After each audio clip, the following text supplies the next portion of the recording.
Cricket is not just a game in India, it is an emotion. এই অনুভূতির এক উজ্জ্বল প্রতিনিধি হলেন Virat Kohli. Hello dear friends, আজ আমরা আলোচনা করব আধুনিক ক্রিকেটের অন্যতম সেরা ব্যাটসম্যান কিং কোহলি নামে খ্যাত বিরাট কোহলিকে নিয়ে। কীভাবে দিল্লির এক সাধারণ ছেলেটি হয়ে উঠল আন্তর্জাতিক ক্রিকেটের কিংবদন্তি। তার অসাধারণ ক্যারিয়ার, রেকর্ড, ব্যক্তিগত জীবন ও অনুপ্রেরণামূলক গল্প সব কিছুই থাকছে এই ভিডিওতে। ভিডিওটি পুরোপুরি দেখবেন যদি আপনি কিং কোহলি তথা ক্রিকেটের ভক্ত হয়ে থাকেন। চলুন দেরি না করে শুরু করা যাক। বিরাট কোহলির প্রাথমিক জীবনটা মোটেও কিন্তু সহজ ছিল না। বিরাট কোহলি জন্মগ্রহণ করেন 5ই নভেম্বর 1988 সালে ভারতের দিল্লিতে। ছোটোবেলা থেকেই তার ক্রিকেটের প্রতি অসীম ভালোবাসা ছিল। মাত্র 9 বছর বয়সেই তিনি দিল্লির ক্রিকেট একাডেমিতে যোগ দেন, যেখানে কোচ রাজকুমার শর্মার তত্ত্বাবধানে তার ক্রিকেট শিক্ষা শুরু হয়। 2006 সালে যখন বিরাট কোহলি মাত্র 18 বছর বয়সী, তখন তার বাবা প্রয়াত হন। কিন্তু বাবার স্বপ্ন পূরণের জন্য তিনি ক্রিকেটের প্রতি আরও বেশি নিবেদিত হয়ে ওঠেন। সেই বছরই তিনি দিল্লির হয়ে রঞ্জি ট্রফিতে খেলতে নেমেছিলেন এবং এক অসাধারণ চমৎকার ইনিংস খেলে সবাইকে চমকে দিয়েছিলেন। এরপর কিভাবে ধীরে ধীরে আন্তর্জাতিক ক্রিকেটে তার অভিষেক হয় এবং যাত্রাপথটা আমরা সংক্ষেপে তুলে ধরতে চাই।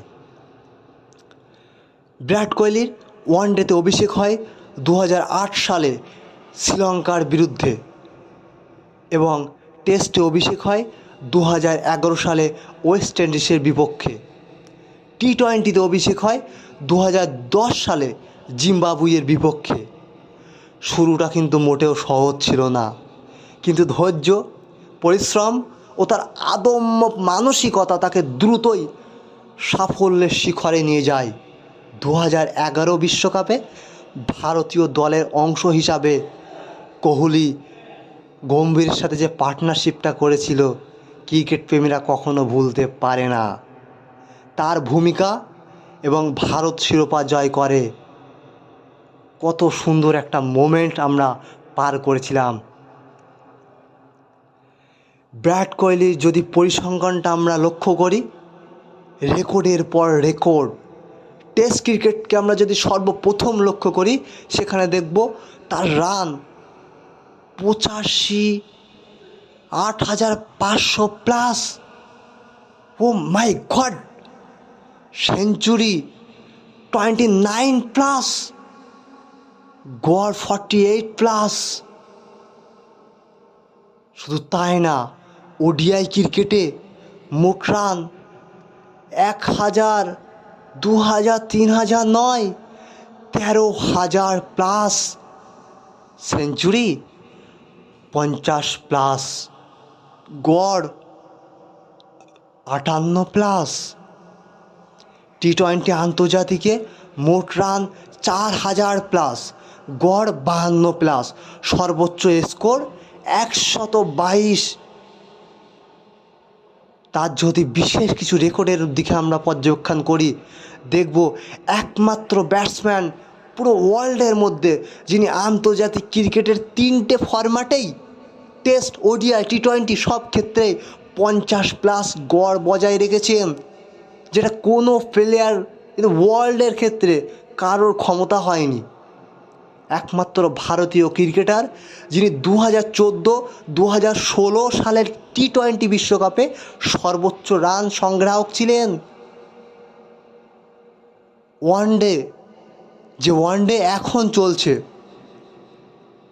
চ্যাম্পিয়ন্স ট্রফিতে দেখলেন দুবাইতে, আজকে মার্চ মাসের 4 তারিখে অস্ট্রেলিয়ার বিরুদ্ধে, মাইটি অস্ট্রেলিয়ার বিরুদ্ধে কি অসাধারণ সেমিফাইনালের ইনিংসটা খেললো, নক আউট ইনিংস, যেখানে চাপের পর চাপ তিনি সহ্য করেছেন, যেখানে টপ অর্ডারে বড় বড় ব্যাটসম্যান পড়ে গেছেন, কিন্তু বিরাট কোহলি একাই থেকেছেন, অস্ট্রেলিয়াকে নক আউট দিয়ে, নক আউট ক্যাঙ্গারু ভারতীয় দলের সহ অধিনায়ক নির্বাচিত হন এবং 2017 সালে মহেন্দ্র সিং ধোনির পর ভারতীয় দলের অধিনায়কত্ব গ্রহণ করেন।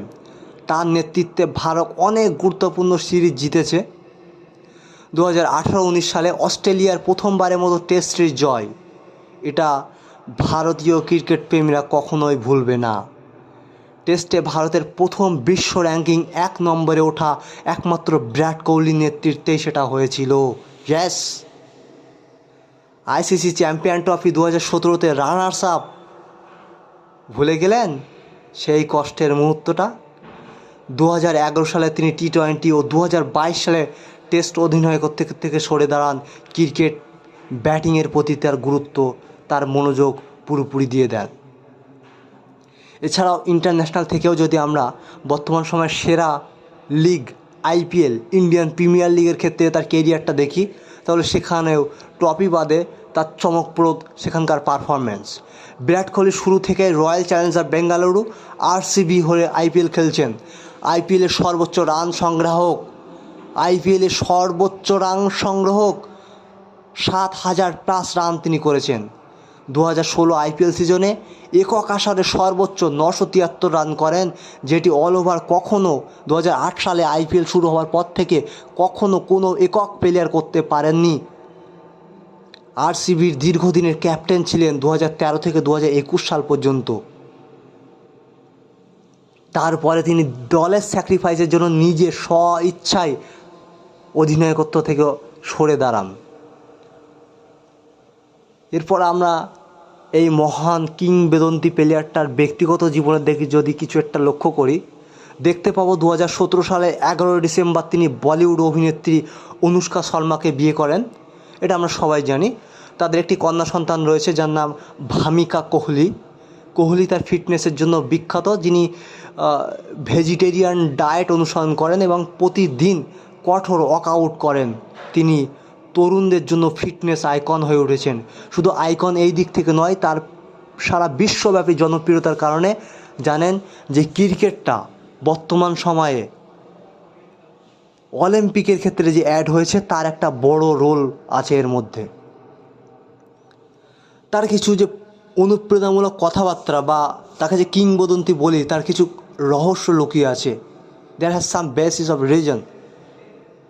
বিরাট কোহলি শুধুমাত্র একজন ক্রিকেটার নন, তিনি একজন অনুপ্রেরণা। তার কঠোর পরিশ্রম, আদম্য মানসিকতা ও আত্মবিশ্বাস, সেলফ বিলিভ তাকে বিশ্বের সেরা ব্যাটসম্যানদের একজন করেছে। তিনি তরুণদের স্বপ্ন দেখাতে শেখান এবং তার নিজের লক্ষ্যে পৌঁছানোর জন্য কঠোর পরিশ্রম করতে উদ্বুদ্ধ করেন। বিরাট কোহলি অর্থাৎ কিং কোহলি সেই প্রিয় উক্তি, self belief and hard work will always earn your success. কথাটা কিন্তু সহজ নয়। Form is temporary, class is permanent. এ কথার প্রকৃত উদাহরণ কাকে বলতে পারি? সেটা হলো কিং কোহলি, বিরাট কোহলি।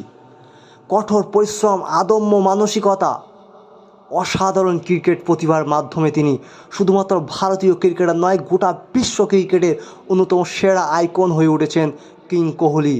শুধু ব্যাট হাতে মাঠে রান করেন না, তিনি কোটি কোটি মানুষের হৃদয়ে অনুপ্রেরণার প্রতীক হয়ে রয়েছেন। সবশেষে বলবো, আমার বিশ্লেষণটা কেমন লাগলো এবং আপনি কি মনে করেন? আপনার সেলফ রিয়েলাইজেশন কি? বিরাট কোহলি আর কত আন্তর্জাতিক ক্রিকেটে রাজত্ব করবেন, আর কত দিন? কমেন্টে জানাতে ভুলবেন না। এবং আপনার মতে সারা পৃথিবীর অল টাইমের জন্য কোন ক্রিকেটার সবথেকে বড় প্লেয়ার বলে মনে করেন, সেটা অবশ্যই কমেন্ট লিস্টে জানাবেন। আর হ্যাঁ, ভিডিওটি ভালো লাগলে অবশ্যই চ্যানেলটি সাবস্ক্রাইব করে বেল আইকনটি ক্লিক করতে ভুলবেন না। তাহলে দেখা হচ্ছে পরের ভিডিওতে। আপাতত গুড বাই।